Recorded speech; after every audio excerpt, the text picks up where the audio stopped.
朕就要亲征了，众爱卿还有何事要议？今日就都说完吧。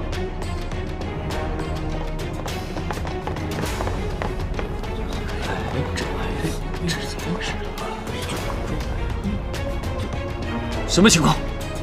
回皇上，我们南下商队在晋阳关外遭到了劫杀。晋阳太守得知商队遇难后，便派了2000晋阳守军进入北漠境内，想要搜救商队失散人员。可没想到，达子发现了我们的军队，就在晋阳北70里与我们展开了激战。由于双方兵力悬殊，不要急，慢慢说。我军损失惨重，只剩下10余人。卑职便是侥幸活下来的一人。卑职接到命令时，便快马加鞭给皇上报。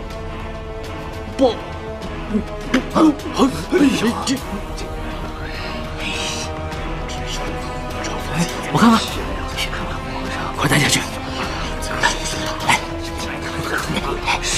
殊不可忍，这样。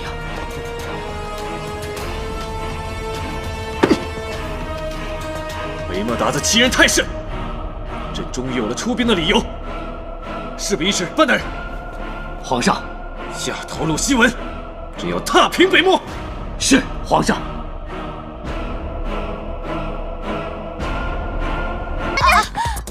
你嚷嚷什么嚷嚷什么？没看见我正在跳嗨板小小天鹅啊？您这哪是天鹅呀，是鸭子吧？嘿，皇上要去北漠亲征了，您不去送送吗？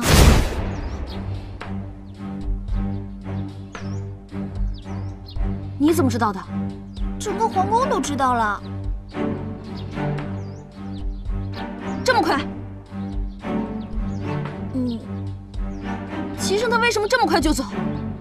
齐生他凭什么这么快就走？齐生他怎么能这么快就走？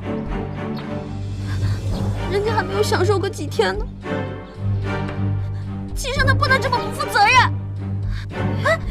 娘娘，齐生应该舍不得皇上，可是赵王和九王那也出事儿了呀。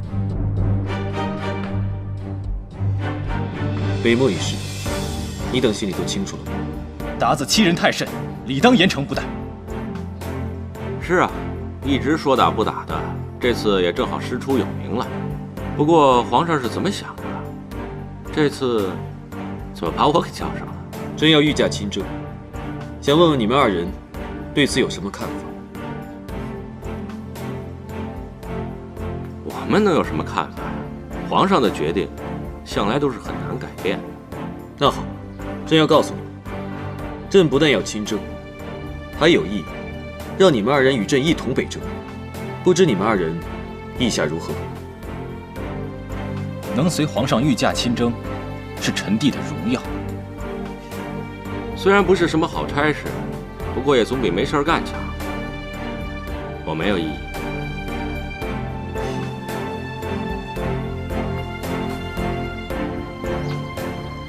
娘娘，咱们在这能等着人吗？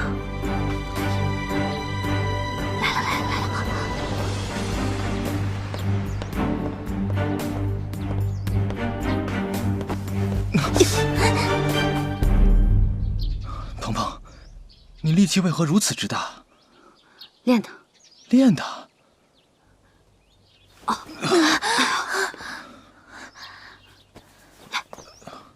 说正经事儿，皇上急着召见你跟赵王，可有要紧的事要说。皇上确定要御驾亲征了。这我知道。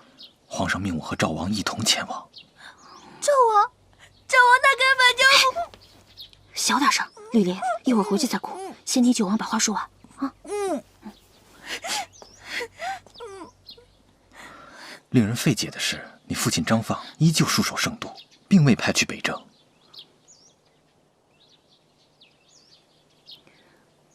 齐生定是担心你会联合张家的势力，趁北漠战乱起义，所以他把张家所有的兵力留在了圣都，让你失去所有的支持。事发突然，还有许多事情需要解决。鹏鹏，等我解决完所有的事情，再见你一面，可还方便？方便，我等你。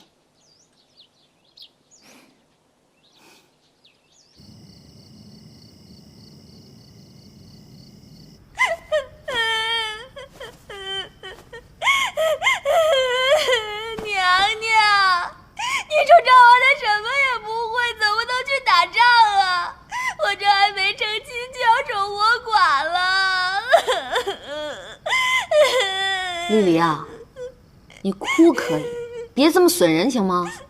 娘娘，奴婢真是想不明白，您说皇上北征就北征，带着我们赵王这个累赘做什么呀？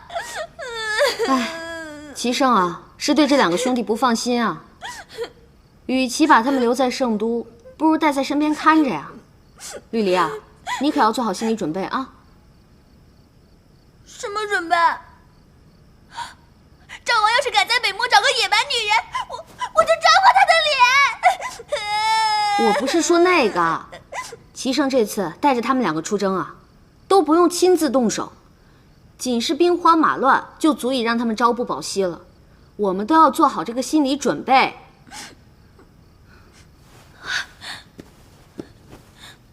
娘娘，皇上在圣都为您留下了自家人，看来他愿保的人只有您自己了。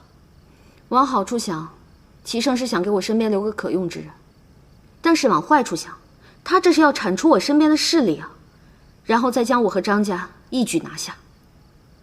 娘娘，那照您这么说，皇上是早就想好将咱们一网打尽了？是啊，我怎么就忘了呢？老天爷怎么可能让我好过呢？从我刚当了女人第1天起，他就给我来了个措手不及，现在毁得我肠子都青了。我跟九王才是大家喜闻乐见的 CP 党，你说我怎么就偏偏中了齐胜的下怀呢？我发誓，我今后再也不会对齐胜有非分之想了。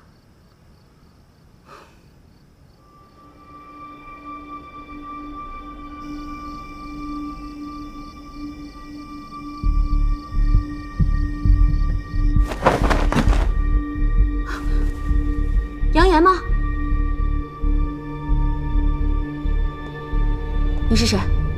我要喊了啊！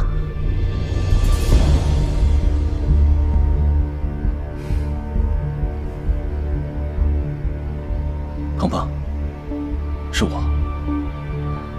九王？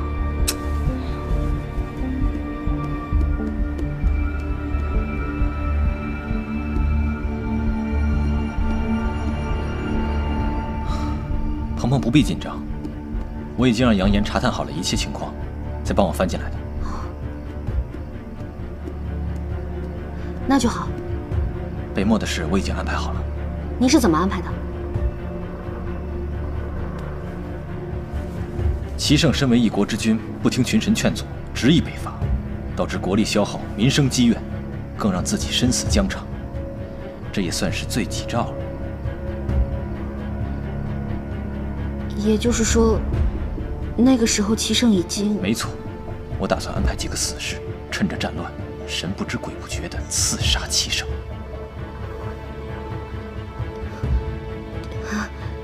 这个方法真的可行吗？现在的形势也只能如此了。鹏鹏要谨记，一旦我那里成事，你就用此圣旨辅佐小皇子登基，你便顺理成章地成了太后。没想到九王竟为我做得如此周全，你大可不必冒着如此风险。万一事情不成，若是不能成事，甚至事情败露，所有的罪责都怪在本王头上。鹏鹏，你大可放心。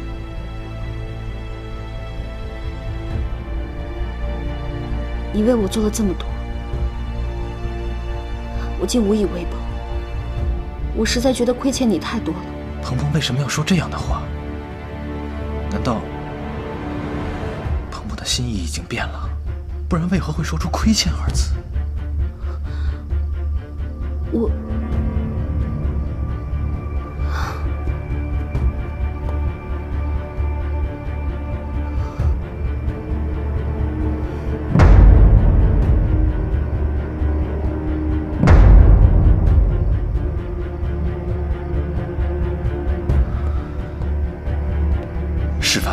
明白你的焦虑，但是鹏鹏不要忘记，是齐胜逼着我们一步一步走到今天的，我们已经别无他法。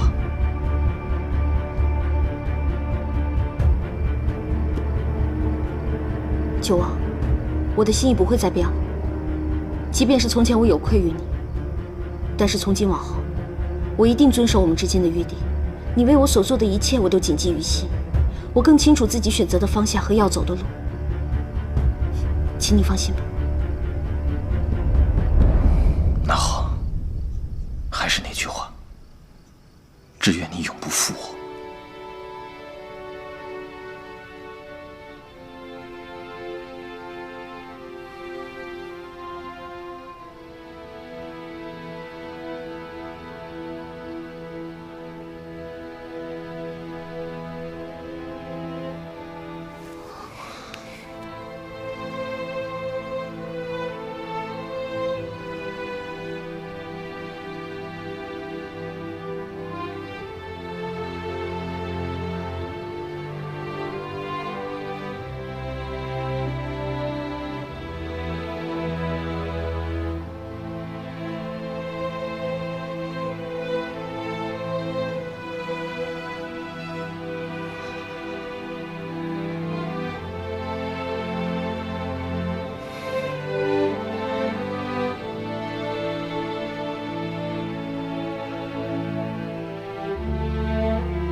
此次朕亲征北漠，或许凶多吉少。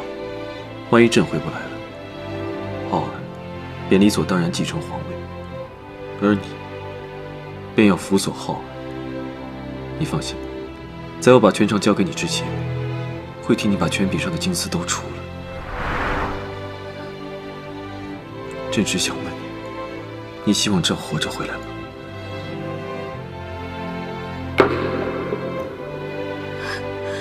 我希望。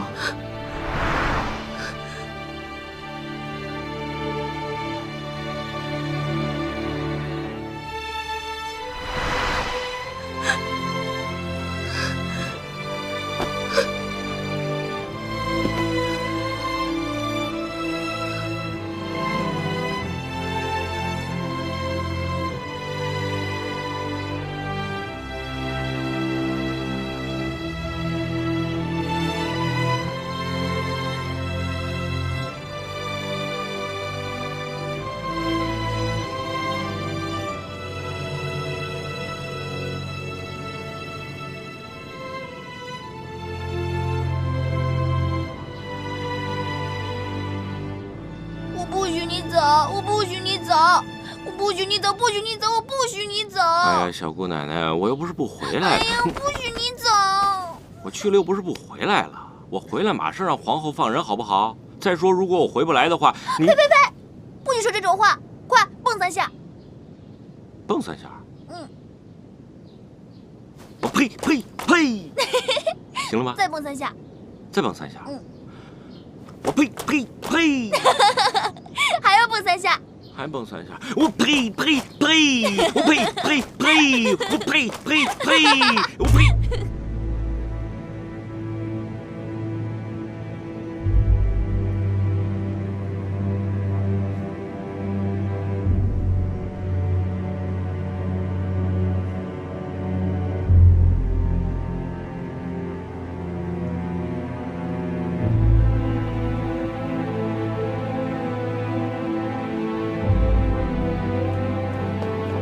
皇上，北征大军已经全部启程了，咱们不好再耽搁了。再等等。是。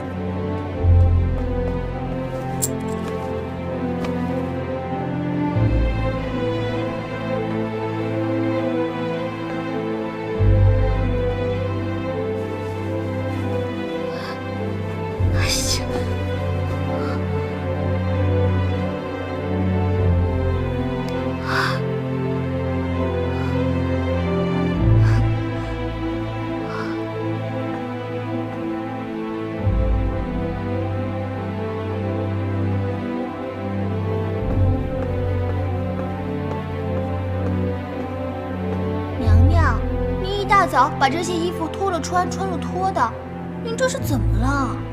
我还没想好要不要去送齐生。那您到底是去还是不去啊？您是怎么想的？我觉得我不应该去，可是我的腿已经不听使唤了，不行，我要去。娘娘，衣服。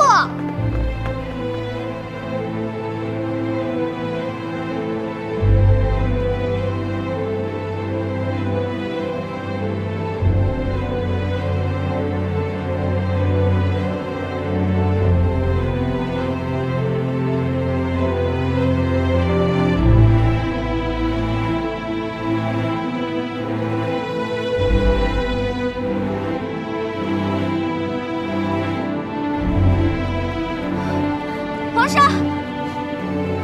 皇上，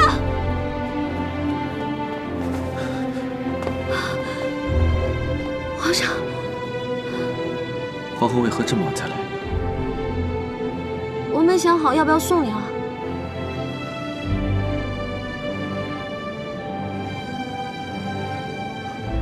野外行军赶上雷雨天气，莫要骑在高头大马上。你个子高，头顶上的盔缨也比别人高半尺。雷公就喜欢捡你这样的瞥。你慌慌张张的赶来，就是为了说这个？我还要祝皇上一路顺风，万事如意，旗开得胜，年年有余，马到成功。够了，此次朕走了，不知何时才能再见。你会舍不得朕吗？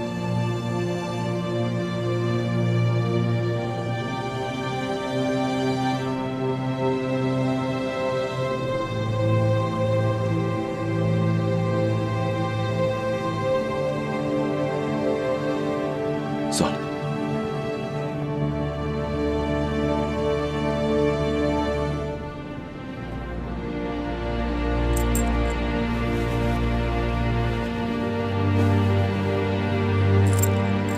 撤！撤！撤！撤！撤！撤！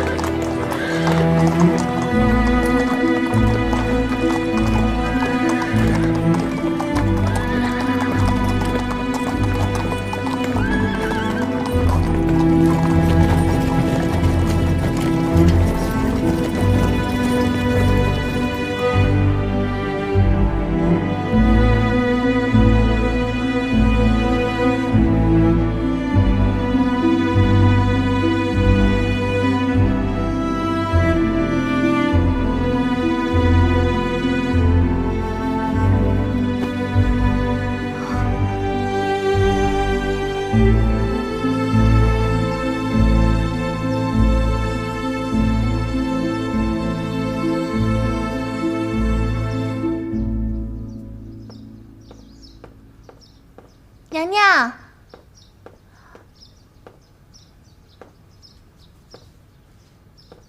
娘娘，这2个字儿您都已经写得很好了，您实在无需再这么刻苦了。不行，今天晚上我必须要把这2个字给练好。自打皇上走后，您天天写他的名字，奴婢真的觉得你已经写得很好了呀。自打齐生走后，我这心里不知道是悲还是喜，总觉得空落落的，也不知道自己应该干些什么。娘娘，您每天除了练字，就是变着法的往太皇太后那儿跑，奴婢实在是觉得不正常，奴婢有点担心您。